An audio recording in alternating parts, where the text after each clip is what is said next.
Hello students, how are you? Alright, now we've got the formalities out of the way, let's crack on. So this is a Semester 1 Extension 1 past paper that we've been doing of BARKER 2012. And it's an integration question. And integrals, hopefully you've seen before, represent area. So they've given us this function here, and this is the function that they've graphed it for us, which is kind of them. And they've said let f of x, which is this thing, 1 over the square root of 16 minus x squared.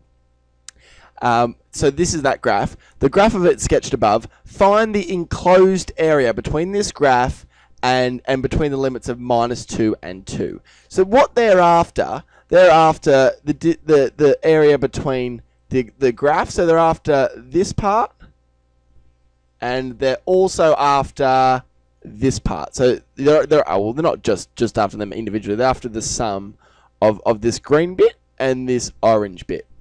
Now, there's a nifty little trick here. This is, in fact, an even function, and we've talked in the past about what that meant. But in case you didn't see that video, basically it's something where what is on the left is the same as what's on the right. So it's kind of like a reflection across the y-axis.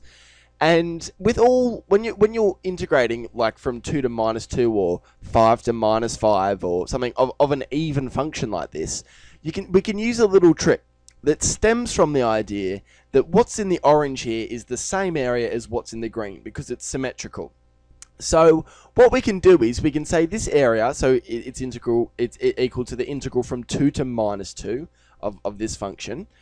But it's also equal to, this is the little trick, 2 times the integral from 2 to 0. So, and the same function, of course.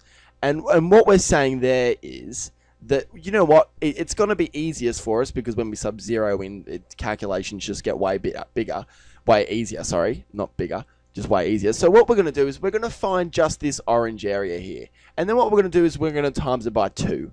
And that's just going to give us the same thing as if we had the green plus the orange. Of course, you could do it this way in the green, but you'd just be a goose too because it's just way easier to do it this way. So now we're going to crack on with the calculation. Now, I've pulled this from this table of standard integrals in the back of the book, mainly because it's relevant to this question.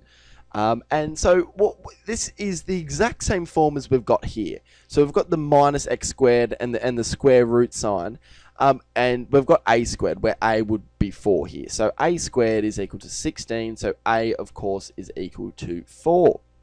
So what we're going to do now is we actually are going to integrate. So I'm going to get rid of that integral sign. So the equation is, maybe you've committed this to memory before, maybe if not, it's in the back of the book. You're just going to know how to use the table.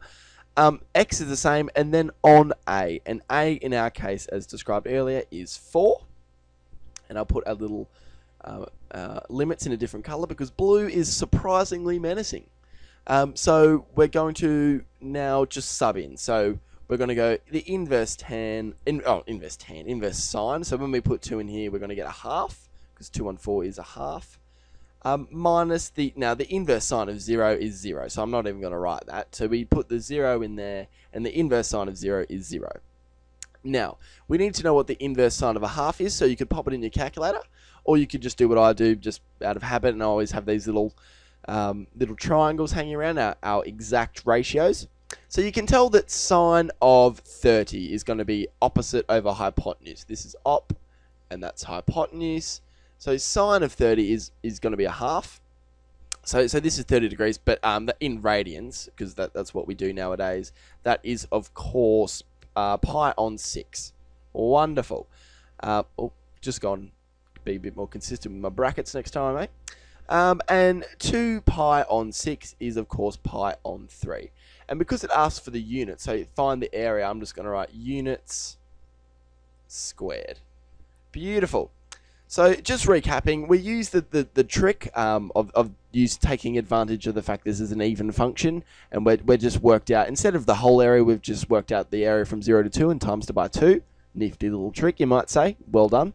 And then we've just integrated, and it was a matter of working out which formula in the back of the book, which integral sign, which integral formula was for us, and then it was just subbing in. So a pretty easy question, 2 marker.